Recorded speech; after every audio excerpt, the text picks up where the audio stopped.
noches, bienvenidos este 4 de octubre de 2024 a Economía Social, todo el equipo de Julio Hernández Astillero y de la revista Fortuna que editamos aquí en la Ciudad de México desde el barrio de Coyoacán. Les damos la más cordial bienvenida. Su amiga Claudia Villegas les agradece que participen con nosotros siendo viernes. Seguramente algunos de ustedes ya quieren ir a descansar, pero les aseguro que si se quedan vamos a tener un gran programa que hemos dividido en dos partes. Hoy nos tocaba con Natalia von Redek de Bembolere, el gustado segmento de Bien y con Vino. Lamentablemente no vamos a poder estar con Natalia, pero les tengo una sorpresa. Fíjense que en la revista Fortuna tuvimos una invitación que agradecemos mucho a los organizadores del Havana Day. Y como nos encantó estar ayer con ellos, sin ningún interés comercial, tengo que aquí hacer como dicen en Estados Unidos, el disclosure. Simplemente quiero compartir con ustedes lo bonito que fue conocer a una persona especializada en armar los habanos, conocer qué hay detrás de esta cultura que, bueno, pues nos recuerda a escritores como Hemingway en Cuba, nos recuerda a la doña María Félix, que le gustaba también probar puros. El tema de la denominación de origen, de cómo en La Habana, en Cuba, pues se hace nada más como se hace en México el tequila. Bueno, pues allá los habanos tienen denominación de origen y de todo eso vamos a platicar con un experto en la segunda parte del programa y espero que les guste tanto como me gustó a mí conocer ese mundo. Yo he estado como 4 veces en La Habana, una de ellas de visita con mi padre, que tiene grandes recuerdos para mí y por eso quise traerlos, porque es viernes y a veces hay que relajarnos un poquito. Quédense, a partir de las 8:30 vamos a tener una gran entrevista. Y en la primera parte del programa, con el apoyo de Juan Manuel, de Yared Arciniega en la producción, vamos a tener un programa que nos llama un poco a la reflexión o mucho a la reflexión sobre qué representa la mujer para la economía. Vamos a hablar este 4 de octubre a propósito de todas estas declaraciones sin sentido que la verdad es que ni repetirlas, de si nuestra presidenta es o no es. La verdad es que orgullosamente, y sí, permítanme, lo voy a decir, orgullosamente somos amas de casa, somos pies de familia, somos un grupo sociodemográfico que aporta mucho a la economía. Así es que la verdad es que ni repetir las declaraciones de estos personajes que parece que nos insultan, no, simplemente nos reconocen. La verdad es que las mujeres en México tienen una participación excepcional, no en balde, pues hoy tenemos representación en el Poder Ejecutivo, tenemos representación en muchos estados de la República, tenemos representación incluso a veces, pues, como factores de representación de los factores de poder, pues, como en el caso de Norma Piña, que estaba revisando una nota que hizo Yared Arciniega cuando tomó protesta Norma Piña como presidenta de la Suprema, ministra presidenta.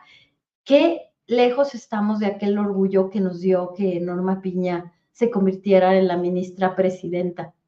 Estábamos muy contentas en Revista Fortuna porque considerábamos, bueno, pues que Norma Piña por méritos propios había llegado y estaba muy bien calificada. Y en ese discurso reivindicó muchos de los elementos de la teoría feminista y estábamos muy contentas. Ustedes se acuerdan que incluso se comenzó a difundir un video en donde ella tiene una reunión con mujeres jueces y les dice, bueno, pues llegamos todas a una sociedad democrática. ¿Qué pasó?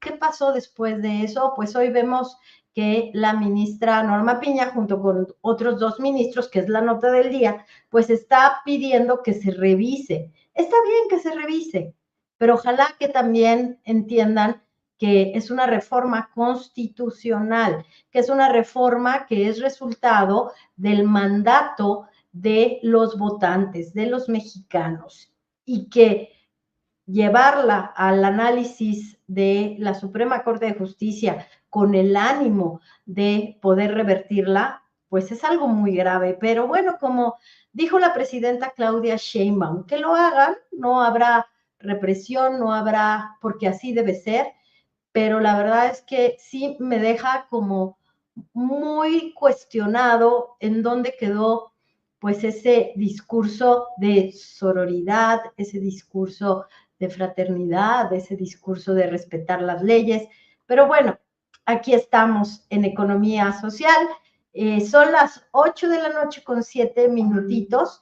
Y si quieren, comenzamos con una presentación que les tenemos lista sobre qué es la economía con perspectiva de género. Y es un mensaje también para todos aquellos periodistas, analistas, opinadores que no toman en cuenta esta perspectiva de género cuando analizan un dato.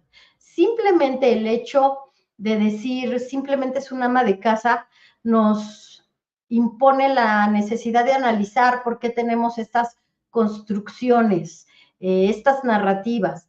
Bueno, pues porque no conocemos los datos. Para abrir boca les diré, antes de seguir con la presentación, que en el empleo no remunerado las mujeres aportan 3 veces más que los hombres, simplemente por hacer triple trabajo y algunas hasta 4 responsabilidades.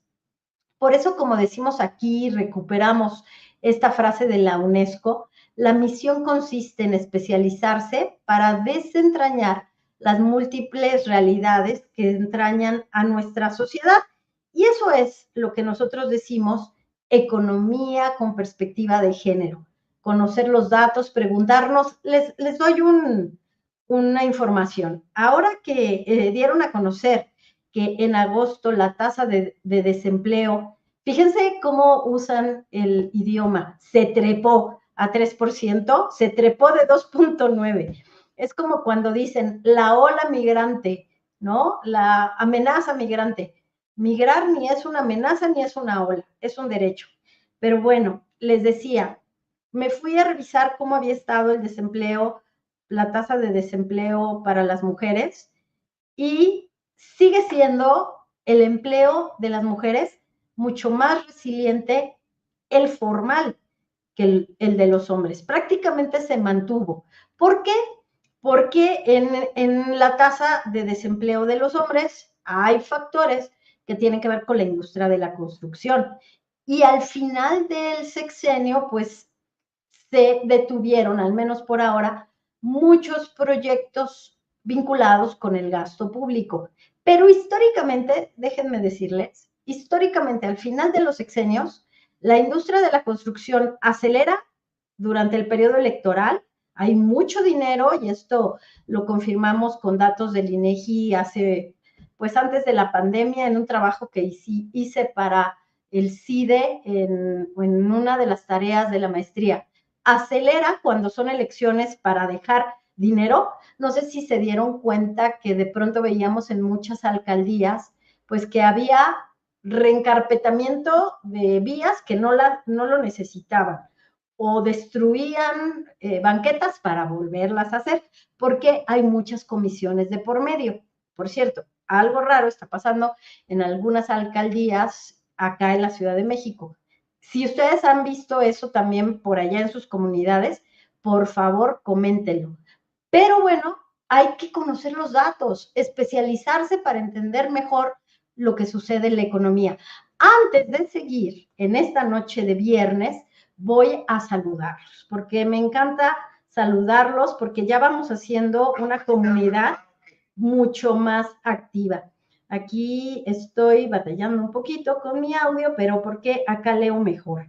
Miren, voy a saludar a Miguel Castro. Hola, ¿cómo estás, Miguel? El cáncer.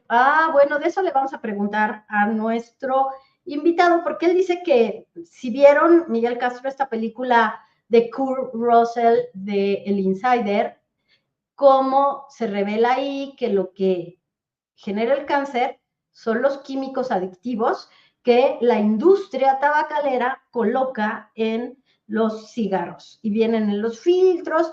Y lo que nos explicaba nuestro invitado, que es sorpresa, en un ratito les decimos quién es, pero es un verdadero experto y amante de los habanos, dice que en el consumo de habanos no hay químicos. Pero bueno, ahí la pregunta. Arlequín 69, muy buenas noches. María Vadillo, Marco Antonio Cruz nos dice saludos Claudia Villegas, buenas noches maestra Claudia, ya todos en la sala. Michelle Mora nos dice, hola Claudia, soy tu fan desde que mi mamá me ponía a leer tus columnas. Michelle Mora, ¿por qué te ponían a leer mis columnas?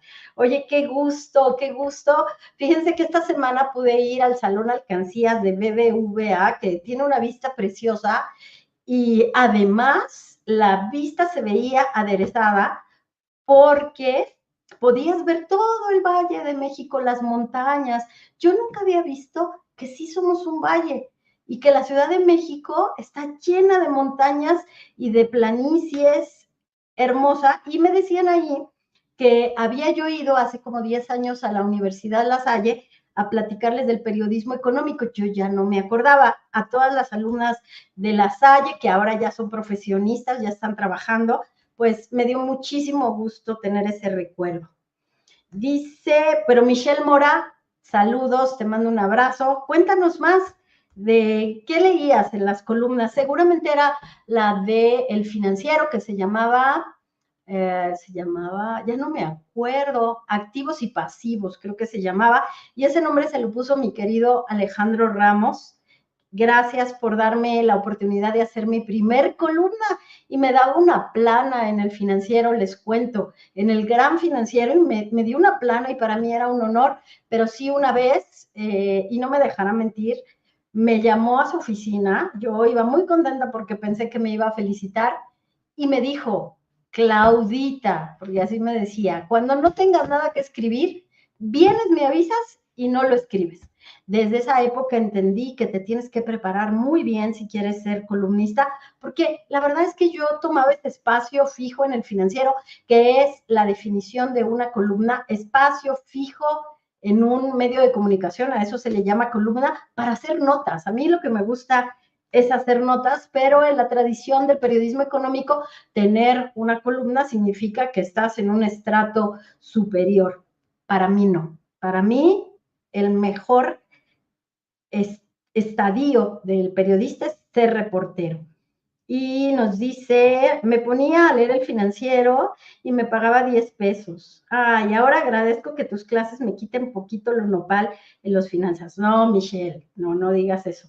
Muchas gracias. Para mí es un honor y acá seguimos aprendiendo. Te va a gustar esto de economía con perspectiva de género, que les cuento un poquito.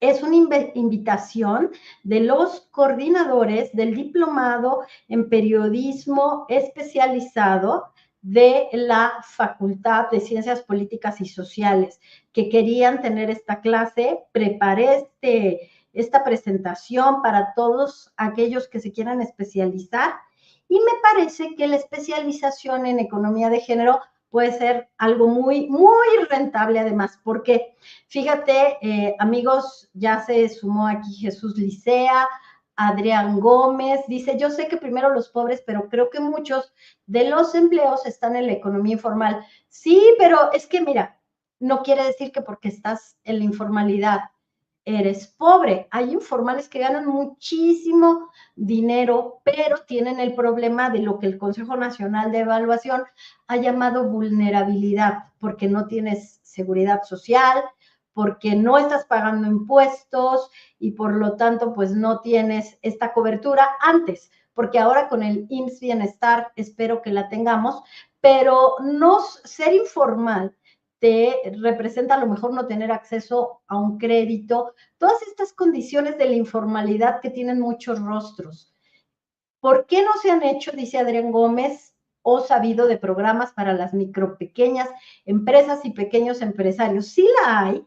En la Ciudad de México, Fatlala Cabani, que ya salió de la Secretaría de Desarrollo Económico, desarrolló una serie de programas muy interesantes para la formalidad, porque ser formal hay ahorita una tasa más baja para las pequeñas y medianas empresas, te da muchas ventajas, pero también necesitas tener pues la asesoría de un buen fiscalista, de un buen asesor para no terminar perdiendo. De eso vamos a hacer un programa de cómo pasar de la informalidad a la formalidad y cuáles son las ventajas, porque a veces terminamos pagando muchos impuestos y entonces lo único que quieres es ser informal. Pero bueno, este es un tema del que vamos a hablar. Dice Adrián Gómez, bueno, ya lo de los primeros los pobres. María Vadillo, en mi colonia, María Esther Zuno, alcaldía Tlalpan, la alcaldesa Alfa mandó a cambiar todas las carpetas, una parte de la colonia. No era necesario. También regaló calentadores solares a sus seguidores. Pues sí, eso de los calentadores solares tiene tiene parte de la iniciativa fotovoltaica que está impulsando la presidenta Claudia Sheinbaum, porque en algunas zonas permitiría bajar la factura y permitiría sobre todo sustituir, más bien relevar el consumo de casas habitación para dejárselo a la industria, porque acuérdense que pues con esto de la relocalización de cadenas productivas vamos a necesitar generar más electricidad. Pero sí, yo lo que he visto es que a veces lo que hacen, ¿saben? Es, pues, en realidad, construir o hacer obras para de pronto tener alguna comisión a algunos políticos, o, por ejemplo, cambiar luminarias y pedir comisiones, no sé, estoy hablando de lo que he visto y hay que estar pendientes. Por cierto, la colonia Roma, cómo hacen falta luminarias. Ayer que estuvimos en el Habana, bueno, en el previo de la Habana Day, está muy oscura la colonia Roma y hace falta también que corten los árboles, podas de árboles. Bueno, Alejandro Sánchez Soria dice, recuerdo que los vapeadores, el expresidente AMLO pidió que se prohibiera su venta, pero los magistrados vetaron esa prohibición con el argumento de que se debería privilegiar el interés de los empresarios a la salud de los mexicanos, en especial a los jóvenes. Sí, pero la verdad es que los vapeadores creo que tienen muchos temas que analizar. Alejandro Sánchez Soria, gracias por estar aquí. Vamos a comenzar con la economía, ¿será con perspectiva de género o no será? ¿Qué les parece? Vamos con la siguiente, Juan Manuel. Tenemos 10 minutos previos a la participación de nuestro próximo invitado. Vamos a hablar sobre cómo el habano es cultura. Ya, voy a empezar. La siguiente, por favor. De la teoría feminista al periodismo, fíjense, el concepto de género es la categoría central de la teoría feminista. No, feminita, ahí nos equivocamos. La noción de género surge a partir de la idea de que lo femenino y lo masculino no son hechos naturales o biológicos, sino construcciones culturales. Nuria Varela, Feminismo para principiantes. Hay un concepto básico, ¿verdad? Adelante. ¿Y qué tenemos que contar los periodistas si yo los invito a ustedes que también son usuarios de las redes sociales? Pues a contar las diferencias que están caracterizando las relaciones y los impactos económicos entre hombres y mujeres, así como la diversidad sexual. Ejemplo, el impuesto rosa. Mostrar la realidad desde una perspectiva más justa y equilibrada. Y esto no solo es para periodistas, es para todos. Tenemos que ver desde una perspectiva equilibrada, cómo nos impacta la economía a hombres y a mujeres. Y analizar estos fenómenos económicos con perspectiva de género, porque no es lo mismo la situación que vive un hombre que la que vive una mujer. Es una manifestación de sororidad. Y aquí el término, aunque se usa mucho para las mujeres, creo que tenemos que ser también solidarios, hombres y mujeres. Entonces, la que sigue, por favor. Y bueno, ¿qué sucede en las empresas? Alguna vez Yaret y yo quisimos hacer un reportaje para Fortuna en donde habláramos de todo el dinero que dejan las imágenes sexuadas de las mujeres en la vida pública y empresarial. Se sigue tolerando restaurantes, pero se siguen tolerando en la publicidad. El enfoque conservador en los problemas de salud sexual y reproductiva. Y no estoy hablando de nada de política, sino lo que es el statu quo, que no se quiere que cambien. La situación laboral, económica y de violencia. Entonces, que va del escándalo a la victimización sin tener este conocimiento de que somos y tenemos, más bien, tenemos condiciones diferentes. Adelante. Y con esto, pues todos ganamos. Y aquí quiero citar a mi colega Isabel Cota, ex corresponsal del País, que mencionaba en un texto sobre periodismo con enfoque de género que las mujeres seamos libres para ejercer el periodismo en condiciones de seguridad y justicia, no solo nos beneficia a las periodistas, beneficia a la sociedad, porque el género de quien escribe la noticia influye en cómo se cuenta la historia. El periodismo no tiene sexo, tiene género. Pero bueno, ¿qué pasa cuando en los propios trabajos no reconocen que eres ama de casa, que eres cabeza de familia y te piden trabajar en las mismas condiciones? Creo que eso también ha afectado que no tengamos una mirada mucho más enfocada a observar como periodistas también la situación de las mujeres y a no reproducir estas narrativas. Dice Miguel Castro, ¿por qué tanto cuento? La presidenta es mujer y ya. Ojalá y mejoren las cosas. Yo también. Vamos adelante con estos conceptos, que son rapidísimos. Y entonces, tenemos que contar historias a favor de la paz. El periodismo hace visibles las historias. Tenemos que contar estas historias de mujeres. Y hoy, tener una presidenta nos visibiliza todas esas historias. Adelante. Y volver a las bases. Los medios de comunicación tenemos este impacto significativo en la configuración del pensamiento colectivo. Las normas de género, las expectativas de estándar social determinan cómo deben comportarse las personas y cumplir roles específicos en función de su género percibido. Desempeñan un papel fundamental en la distribución del poder. Fíjense, en la distribución del poder. Por eso que nos lo nieguen o que nos descalifiquen es algo muy delicado. Adelante. Y ya ven, el impuesto rosa, ya tuvimos un programa sobre este tema, pero no puede ser que el mismo rastrillo, solo porque es rosa, cueste más. No puede ser que la ropa interior desechable para mujeres cueste más. O la máquina para afeitar, el tinte al agua, los cartuchos para afeitar, tantas cosas. Hasta hemos encontrado ropa que por ser rosa es más cara. ¿Por qué? Porque es inelástico, término de economistas, que sí o sí lo vas a comprar. Por eso este gobierno, adelante, la siguiente, cambió esa situación y el impuesto rosa, pues, desapareció, al menos en productos de higiene femenina. Ya no hay más impuesto rosa en un producto que sí es inelástico, se tiene que comprar. Stanislao, bienvenido. Es muy complicado para muchas valorar a las mujeres por su capacidad y las encasillan en un posicionamiento. Por eso tenemos que aprender y tenemos que recordar que tenemos condiciones diferentes. Adelante, por favor. Y no es culpa de nadie, dirían las feministas del patriarcado. O cuando dicen que la presidenta rompió el techo de cristal y a las feministas no les gusta. Incluso a la presidenta Claudia Sheinbaum no les gusta porque las feministas lo que dicen es, si rompiste el techo de cristal, es porque hay muchas abajo a quienes el vidrio les ha caído en el rostro. Que esta es una afirmación muy fuerte.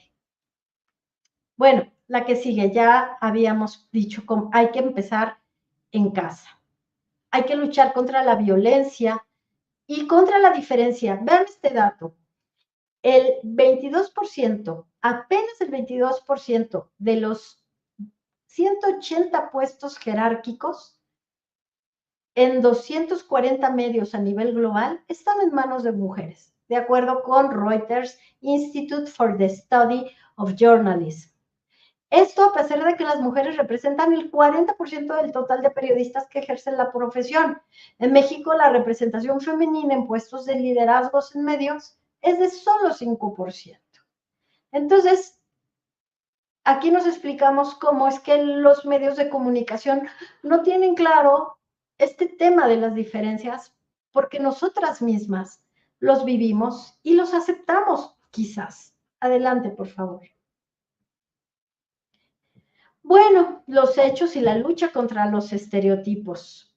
Según Lucero Hernández del Centro de Estudios Espinosa Iglesias, al ser mayoría en las redacciones periodísticas, los hombres abordan narrativas en donde el mayor peso representativo recae en ellos mismos. Es decir, como somos la mayoría, no, como son los que tienen los puestos directivos, pues entonces ellos están generando narrativas que les benefician.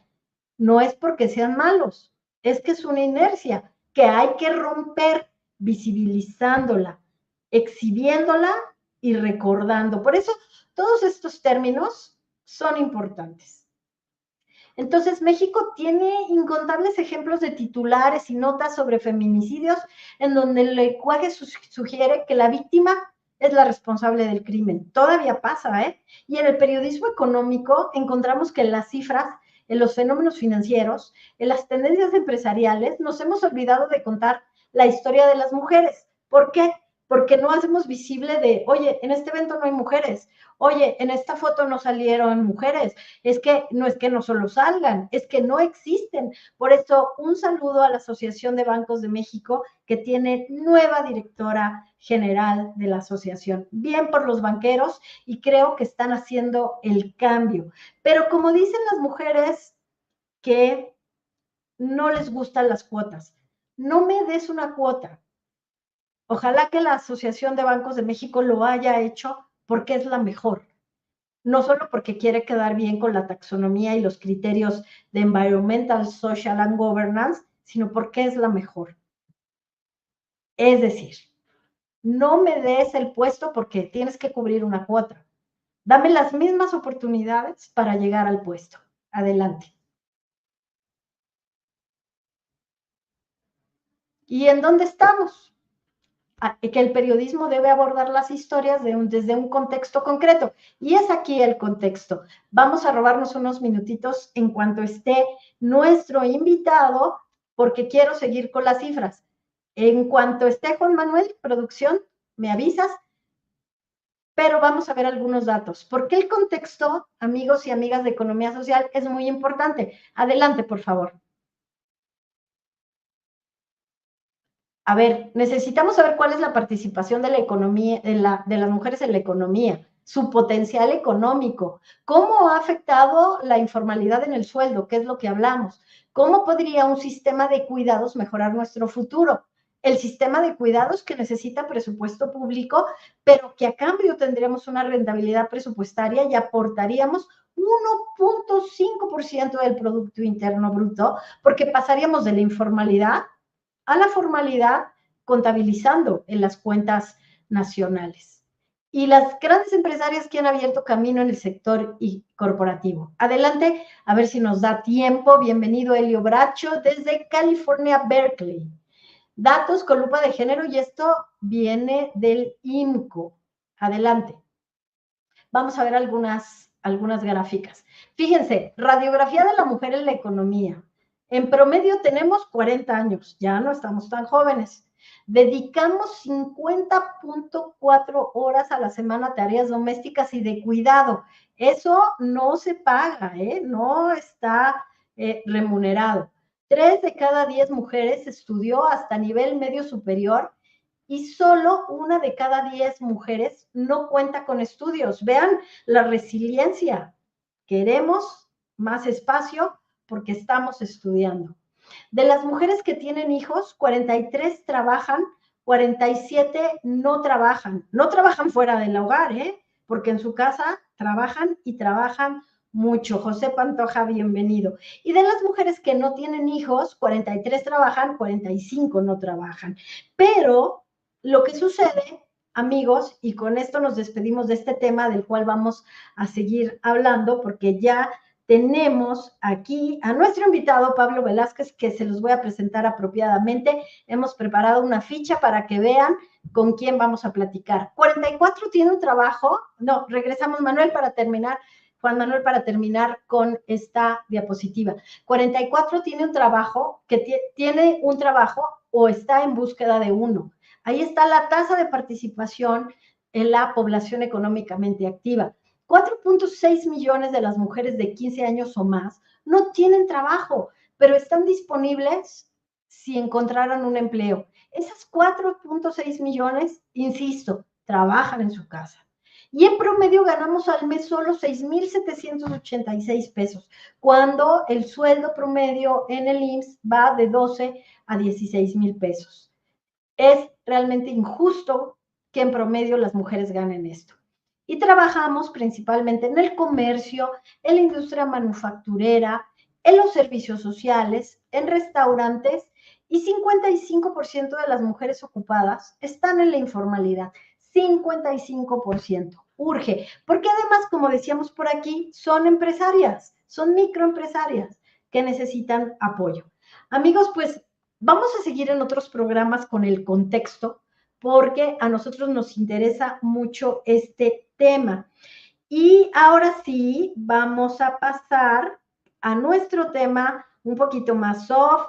Preparen sus preguntas, porque vamos a platicar con Pablo Velasco. Pablo Velasco, director general de la importadora y exportadora de productos de tabaco, creo que así es, IEPT. Él es uno de los más importantes impulsores de la Havana Day, que es una experiencia de vinculación de la comunidad que gusta de los habanos, de los puros y sobre todo de la cultura que involucra a una, les tengo este dato, es una agroindustria muy importante para muchos países de nuestra América Latina. Pablo Velasco, empresario, emprendedor, tiene ya más de 10 años de experiencia en comercialización, venta y promoción de puros habanos, en el caso de los productos con denominación de origen de la preciosa Cuba. Resultados en el desarrollo e implementación de estrategias y ventas y atención a clientes. Pablo es un experto, así que si alguno de ustedes tienen preguntas de corte emprendedor, bueno, pues quizás Pablo nos pueda ayudar, y es una pieza muy importante en el crecimiento del proyecto de la Casa del Habano. Él es director general de IEPT, ahí la pueden encontrar en LinkedIn, quienes quieran ponerse en contacto con él, y desde hace más de 10 años, como decíamos, es consejero y asesor de esta empresa. Tiene experiencia en startups con la parte comercial correspondiente, pero sobre todo con la capacidad de implementar los controles y estructuras en cada proyecto. Y le damos la bienvenida a Pablo Velázquez, que sabemos, Pablo, qué gusto verte con con ese ambiente. Se nos antoja mucho después de lo que nos enseñaste ayer, querido Pablo. Pablo, cuéntanos, cómo hemos titulado tu participación, por qué el habano es cultura, estilo de vida y un poquito de felicidad. Cuéntanos. Claudia, muy buenas noches y muchas gracias por la invitación y muy buenas noches a todos los que nos están escuchando y los que nos acompañan esta tarde de viernes llena de tranquilidad, espero ya para muchos, con un poquito de lluvia, pero intentando pasarla bien. Pues mira, Claudia, el mundo del tabaco, el mundo del habano y el mundo del puro en general se acompaña de estos eventos de camaradería, de estos momentos de disfrutar y compartir un buen habano o un buen puro con algún compañero, con algún amigo, y este momento de camaradería, de estar juntos, de crear comunidad, de crear conocimiento a través de las conversaciones que se tienen y se comparten y experiencias a través de fumarse un puro en compañía de buenos amigos, pues genera esta comunidad y esta hermandad y esta caballería, como ya bien lo decía. Entrar al mundo del habano y el mundo del tabaco en general te permite espacios de reflexión, de compartir con otras personas, pero también el puro se puede fumar solo. Un habano se puede fumar perfectamente solo en tu casa, con un café, con un ron, con un whisky, en fin, y reflexionar, ¿no? El humo es como un elemento digamos, de ceremonia espiritual casi, donde cuando lo estás fumando, agarras ese ritmo de respiración y vas entendiendo y te permites tú pensar en lo que en lo que tienes que pensar y en las decisiones que tienes que tomar y te da ese espacio cuando estás solo y te da luego este hilo conductor para compartir con otras personas tus experiencias y escuchar las experiencias de ellos y entonces formar parte de esta comunidad y al final de esta cultura. Gracias, Pablo. Recordábamos ayer que tuvimos el gusto de platicar un ratito y de confirmar esto. Yo no sé si es relajante, ya no me quiero meter en más temas de, de lo que significa y de lo que te genera un buen puro, porque ya quiero que tú nos expliques. Pero ayer platicábamos un poco cómo en las culturas milenarias sentarse a platicar alrededor del fuego, pues era un gran momento de integrar una comunidad. Y cómo las redes sociales nos han alejado de todos esos momentos de camaradería. Y que como en muchas sociedades, pues por ejemplo las mediterráneas, están mejorando la calidad de vida respecto a otras simplemente por salir a platicar en la tarde. Entonces, cuéntanos un poco, y acá nos preguntan, pues, el porcentaje de mujeres que fuman puro, si no es perjudicial para la salud y si no es para elites. Ahí van todas, la batería de Qué, preguntas. qué buenas preguntas todas. La primera te diría, contestando un poquito, intentando mantener el orden, y si se me pasa alguna, por favor me lo recuerdas, Claudia, pero lo primero es que efectivamente en esta sociedad que vivimos hoy de redes sociales, como bien decías, en el rush en el que estamos todo el tiempo, siempre tenemos algo que hacer, siempre hay algo más importante que hacer a lo que estamos haciendo. No sé si compartas este sentido que de repente es como un estrés, digamos, que es el mundo acelerado en el que vivimos, en el mundo globalizado del que vivimos, y en fin, es lo que nos toca vivir y está bien. Pero entonces darse un momento para aprender un puro, para compartir con algún amigo, con algún compañero, con alguna compañera, con tu pareja, y reflexionar y platicar y tener esa paz y ese tiempo que te requiere un puro, porque un puro te lo tienes que fumar, depende del tabaco, ¿no? Pero 20 minutos, 40 minutos, 1 hora y media o 1 hora, depende, digamos, del largo del tabaco y el cepo del tabaco. Eso te obliga a tener un tiempo específico para poder estar ahí compartiendo con alguna persona o, como decía hace un momento, totalmente solo, ¿no? La segunda pregunta, el porcentaje de mujeres que fuman, pues yo creo que es muy variable. Yo te diría que en mi casa todas las mujeres fuman, ¿no?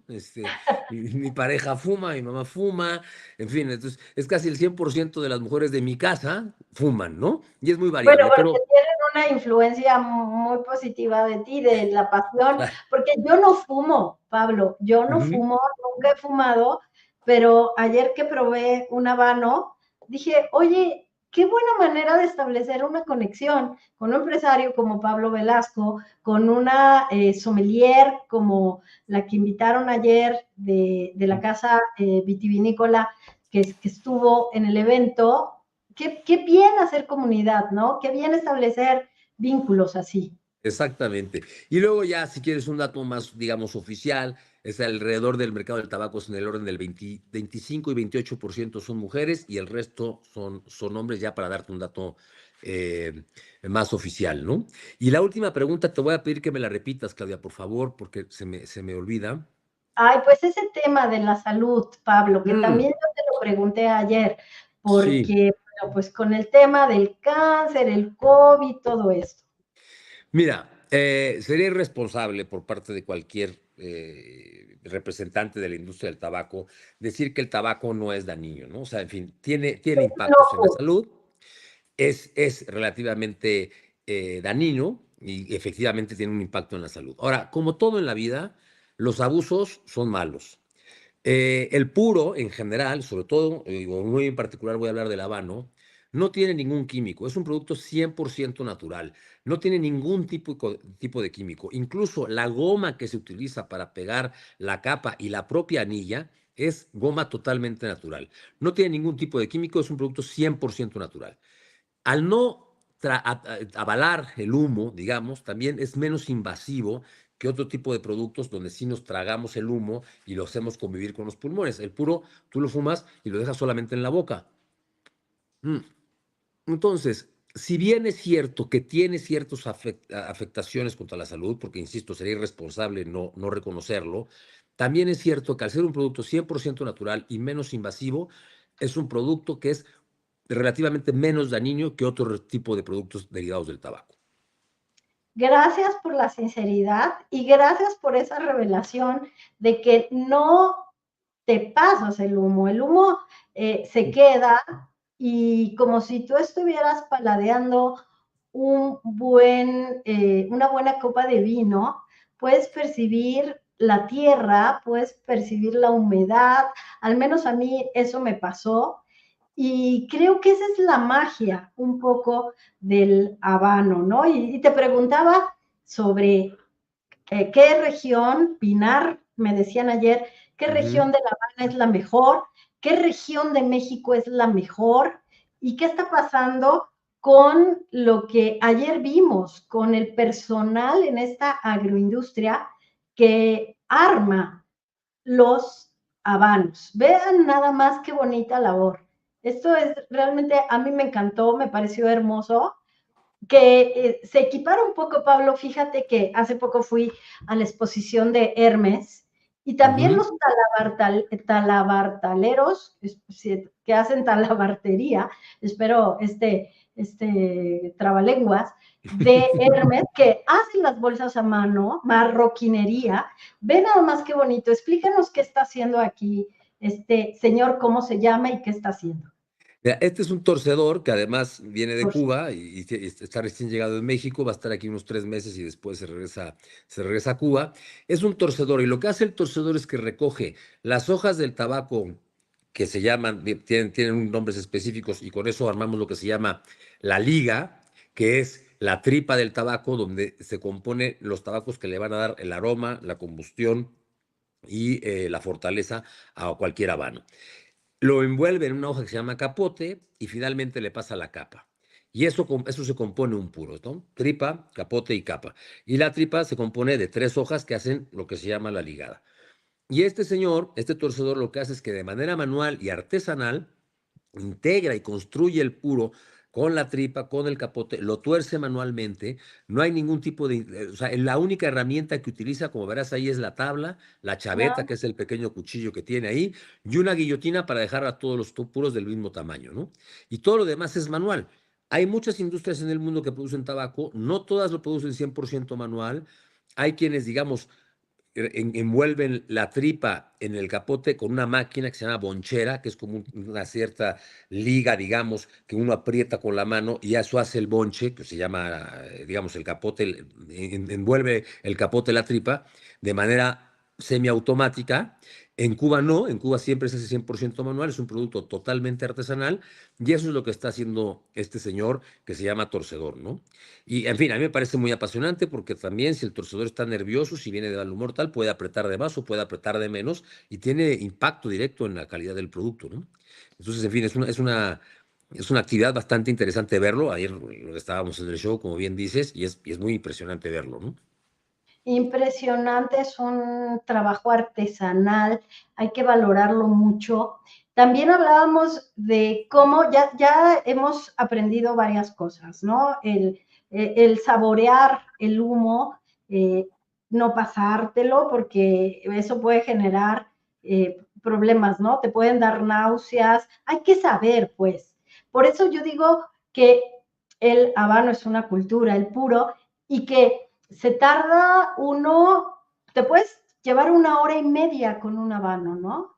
Claro, claro, y Y ahí esa es una media de convivencia y de camaradería o de reflexión, ¿no? En todo caso. Y retomando lo que decías hace un momento, el habano, en particular, hablando del habano, el habano es una denominación de origen. O sea, el habano, vamos a llamarle, es un puro, un tabaco, un cigarro, hecho en Cuba, pero no en toda Cuba, sino hay ciertas zonas y regiones de Cuba que son las permitidas para tener la denominación de origen de habanos.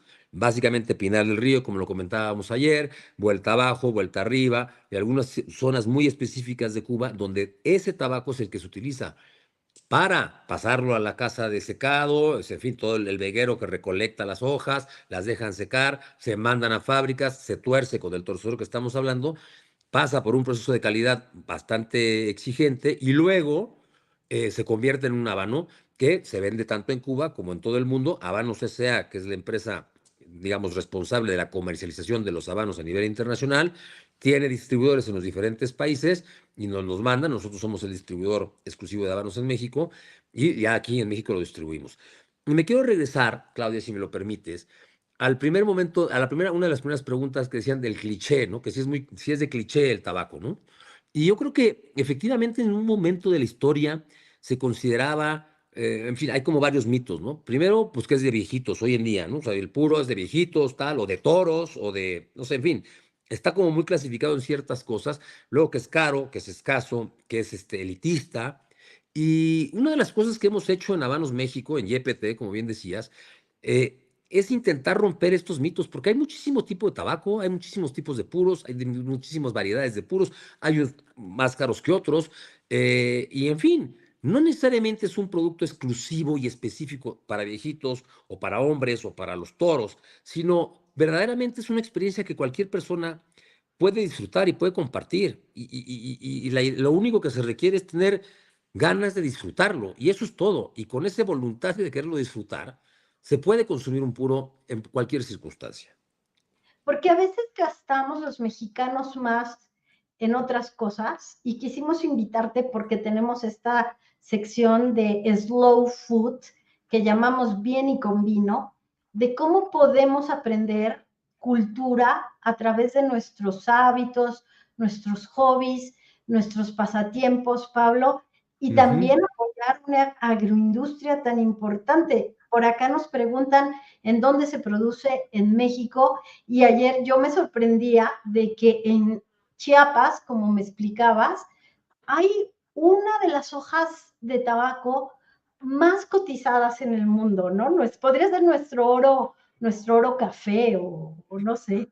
Claro, sí, es en Tuxtla Gutiérrez, en Veracruz, y ahí tenemos unos sembradíos de tabaco muy importantes, donde se produce una capa. La capa, como decía yo, es lo que envuelve finalmente al capote y es la presentación del puro, y hay un debate si la capa influye o no en el sabor del puro. Hay un debate tal que dice que es del 90% de influencia o el 5% de influencia. En fin, es un debate bastante complejo, no tendría los elementos para emitir un juicio de ese sentido, pero sí te diría que la capa negro de San Andrés es una capa que se utiliza de manera muy importante en Nicaragua, que Nicaragua es uno de los países productores de tabaco más importantes del mundo, junto con Cuba, y producen tabaco con capa mexicana, con el negro San Andrés, y grandes marcas que se venden fundamentalmente en el mercado de Estados Unidos y en algunos otros mercados como en Europa, incluso en México ya, producto de Nicaragua, pero que hacen lo que le llamamos blend o mezclas, donde no utilizan solamente tabaco de Nicaragua, sino empiezan a hacer mezclas de una hoja de Nicaragua, una hoja de República Dominicana, una hoja de Ecuador, un capote de México, por decir algo, y la capa de negro San Andrés.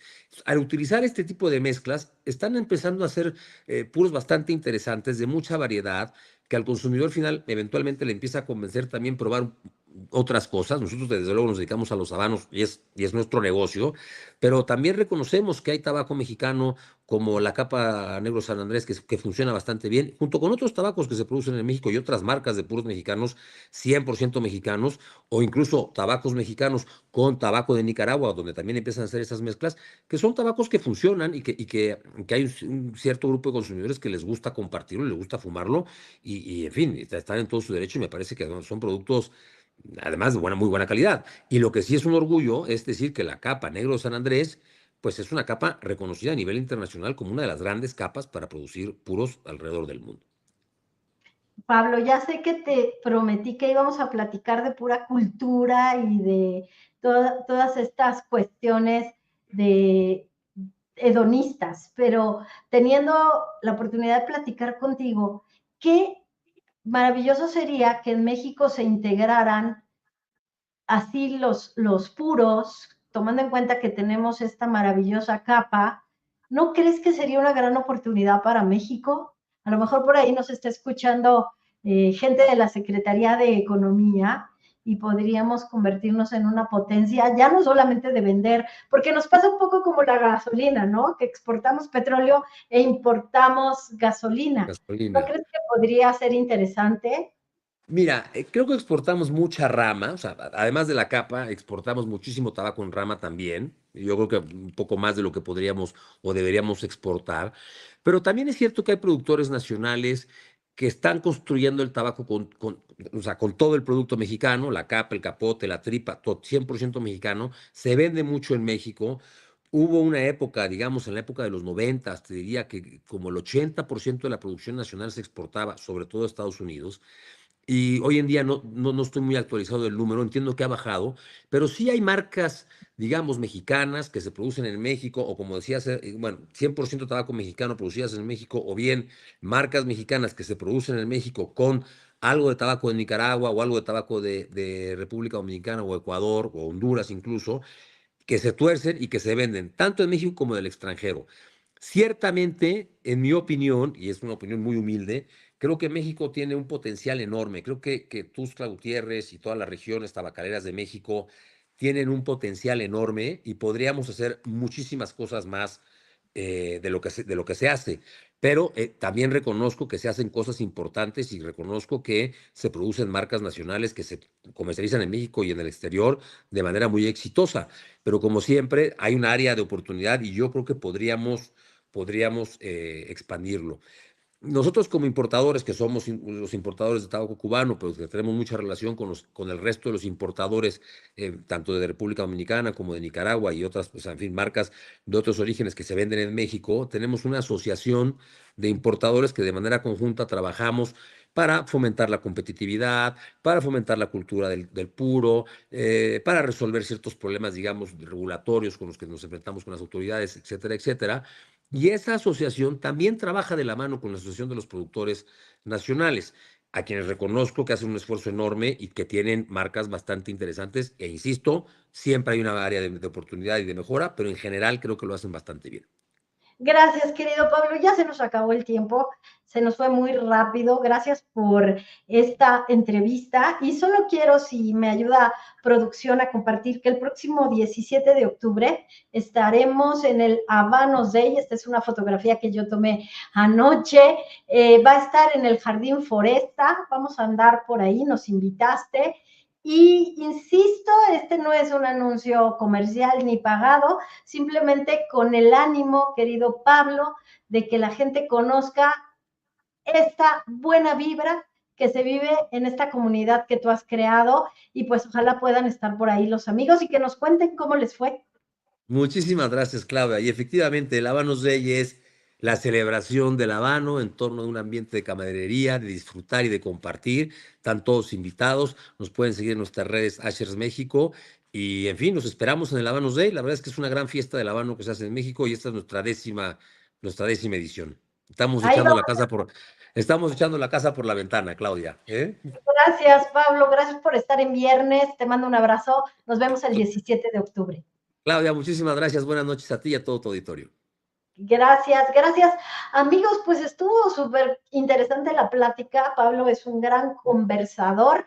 Vamos a andar por ahí en el Habanos Day de Revista Fortuna conociendo este mundo. Y bueno, pues yo les mando un abrazo grande, grande. Espero que les haya gustado esta entrevista y los espero el próximo lunes con el maestro Julio Hernández y el martes en Economía Social.